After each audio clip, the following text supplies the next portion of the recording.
2026 വജ്ര camp attend ചെയ്യാൻ എനിക്ക് അവസരം ലഭിച്ചു. ഓരോ ഗെയിംസും നമുക്ക് പല പല വാല്യൂസും കാര്യങ്ങളൊക്കെ തരുന്ന ഗെയിംസ് ആയിരുന്നു. ഞങ്ങൾ ഫുട്ബോളായിരുന്നു ചൂസ് ചെയ്തത്. ഞങ്ങൾ താഴത്തെ അവിടെ ഗ്രൗണ്ടിൽ ഞങ്ങൾ ഫുട്ബോൾ എല്ലാം കളിച്ചു. ചിന്മയ അമൃത് യാത്രയില് സ്വാമിജിയുടെ കാര്യങ്ങളൊക്കെ മനസ്സിലാക്കാൻ പറ്റി. പിന്നെ അവിടെ ബീച്ചിലൊക്കെ ഇറങ്ങി ഞങ്ങൾ കാലൊക്കെ നനച്ചു. അത്യാവശ്യം ഓർക്കാൻ പറ്റുന്ന മൊമെന്റ്സ് എല്ലാം ഞങ്ങൾക്ക് ഈ ക്യാമ്പിൽ നിന്ന് ലഭിച്ചു.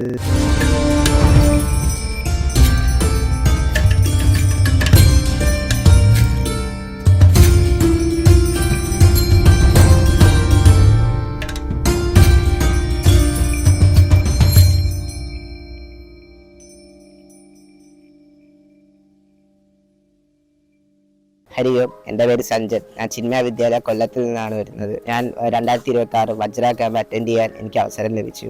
ഇവിടെ ഞാൻ ഫസ്റ്റ് ഡേ രാവിലെ വന്നപ്പോഴത്തേക്കും എനിക്കിവിടെ സ്വാമിമാരെയൊക്കെ ഒത്തിരി പേരെ പരിചയപ്പെടാൻ പറ്റി. അവരുടെ നിന്ന് പല പല സെഷൻസും മോട്ടിവേഷൻസും ഒക്കെ എനിക്ക് ലഭിച്ചു. പിന്നെ ഗെയിംസുകളൊക്കെ പല പല ഗെയിംസ് ഉണ്ടായിരുന്നു. ഓരോ ഗെയിംസും നമുക്ക് പല പല വാല്യൂസും കാര്യങ്ങളൊക്കെ തരുന്ന ഗെയിംസ് ആയിരുന്നു. അതുമായിട്ട് നമ്മളെ കണക്ട് ചെയ്യുന്ന ഗെയിംസ് ആയിരുന്നു. ഒരു ബുക്കിൽ നിന്ന് പഠിക്കുന്നതിനെ കാട്ടി ഈ ഗെയിംസിൽ നിന്ന് ഞങ്ങൾക്ക് ഒത്തിരി പഠിക്കാൻ പറ്റി. പിന്നെ ഞങ്ങൾ ഉച്ചയ്ക്കൊക്കെ ആയപ്പോൾ ലഞ്ചൊക്കെ കഴിച്ചു. ഞങ്ങൾ ലഞ്ച് ബ്രേക്ക് ഒക്കെ കഴിച്ചു കഴിഞ്ഞിട്ട് ഒത്തിരി സെഷൻസ് ഒക്കെ ഉണ്ടായിരുന്നു. പിന്നെ ഒത്തിരി ഗെയിംസും കാര്യങ്ങളൊക്കെ ഉണ്ടായിരുന്നു. പിന്നെ ഈവനിങ് ആയപ്പോഴത്തേക്കും ഞങ്ങൾക്ക് ക്രിക്കറ്റ് കളിക്കാനുള്ള അവസരം ഒരു തന്നായിരുന്നു. പക്ഷെ ഞങ്ങൾ ഫുട്ബോളായിരുന്നു ചൂസ് ചെയ്തത്. ഞങ്ങൾ താഴത്തെ അവിടെ ഗ്രൗണ്ടിൽ ഞങ്ങൾ ഫുട്ബോൾ എല്ലാം കളിച്ചു. അവിടെ കുറച്ച് പേര് മാറി ക്രിക്കറ്റൊക്കെ കളിച്ചു. ഈവനിങ് ഫുട്ബോളൊക്കെ കളിച്ചു കഴിഞ്ഞിട്ട് ഞങ്ങൾ ആനന്ദ്ജിയുടെ സെഷൻ ഉണ്ടായിരുന്നു. അതിനകത്ത് ഞങ്ങൾക്ക് ഭജൻസും കാര്യങ്ങളൊക്കെ ചൊല്ലാനും കൂടെ പാടാനും ഒക്കെ പറ്റി. പിന്നെ അത് കഴിഞ്ഞിട്ട് ഞങ്ങൾ കുറച്ച് ഗെയിംസ് ഒക്കെ കളിച്ചു. പിന്നെ ഞങ്ങൾ തിരിച്ച് നൈറ്റില് ബെഡൊക്കെ എടുത്ത് ഉറങ്ങാൻ വേണ്ടി പോയി. സെക്കൻഡ് ഡേ ഞങ്ങൾ മണക്കാട് പത്മനാഭയിലായിരുന്നു സെഷൻസ് എല്ലാം. അവിടെ ആനന്ദ്ജിയുടെ ഒക്കെ സെഷൻസ് ഒക്കെ ഉണ്ടായിരുന്നു. യുവവീറിന്റെ സെഷൻസ് ഒക്കെ ഉണ്ടായിരുന്നു. ആ ഒരു ആൾക്കാരെ അവരെ കുറിച്ച് തന്നെ മനസ്സിലാക്കിയത് ഈ ഇവിടെ ചിക്കിന്റെ ക്യാമ്പിൽ വന്നിട്ടാണ്. ചിന്മയ അമൃത് യാത്രയില് സ്വാമിജിയുടെ കാര്യങ്ങളൊക്കെ മനസ്സിലാക്കാൻ പറ്റി. സ്വാമിജിയെ കുറിച്ചുള്ള സെഷൻസ് ഒക്കെ ഉണ്ടായിരുന്നു. പിന്നെ ഞങ്ങൾക്ക് ഒരു ഗെയിം ഉണ്ടായിരുന്നു. അത് വളരെ ഇൻട്രസ്റ്റിംഗ് ആയിരുന്നു. ഒരു വട്ടത്തിനകത്ത് നിന്ന് ഒരു കുപ്പി എടുക്കുന്നതായിരുന്നു ഗെയിം.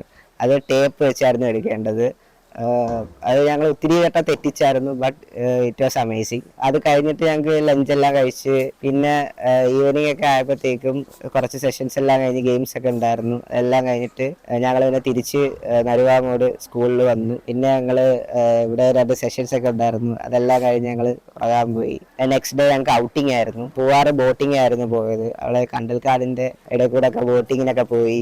നല്ല രസമായിരുന്നു. പിന്നെ അവിടെ ബീച്ചിലൊക്കെ ഇറങ്ങി ഞങ്ങൾ കാലൊക്കെ നനച്ചു. നല്ല എൻജോയ് ചെയ്തു ഞങ്ങളെല്ലാവരും. പിന്നെ ഞങ്ങൾ തിരിച്ച് ബസ്സിൽ നരുവാമൂട് സ്കൂളിൽ വന്ന് ഞങ്ങൾ ഇപ്പോൾ തിരിച്ച് വീട്ടിൽ പോകും. മൊത്തത്തിൽ ക്യാമ്പ് നല്ല അടിപൊളിയായിരുന്നു. ഞങ്ങളെല്ലാവരും എൻജോയ് ചെയ്തു. പിന്നെ ഈ ക്യാമ്പ് വിട്ട് പോകുമ്പോൾ ഒത്തിരി പേരെ മിസ്സൊക്കെ ചെയ്യുന്നുണ്ട്. എന്നാലും അവരൊക്കെ അടുത്ത ക്യാമ്പിന് ഉണ്ടെന്ന് പ്രതീക്ഷിച്ച് അവരടുത്തെല്ലാം വരണേന്നൊക്കെ പറഞ്ഞിട്ടാണ് പോയത്. അത്യാവശ്യം ഓർക്കാൻ പറ്റുന്ന മൊമെന്റ്സ് എല്ലാം ഞങ്ങൾക്ക് ഈ ക്യാമ്പിൽ നിന്ന് ലഭിച്ചു. നല്ല ആൾക്കാരൊക്കെ ഉണ്ടായിരുന്നു. ഒത്തിരി പേരെ പരിചയപ്പെടാൻ പറ്റി. അവരൊക്കെ ആയിട്ട് സംസാരിക്കാനൊക്കെ പറ്റി. നല്ല അവരുടെയൊക്കെ എക്സ്പീരിയൻസ് ഒക്കെ ഷെയർ ചെയ്യാൻ പറ്റി. അത്ര നല്ല രസമായിരുന്നു ക്യാമ്പെല്ലാം.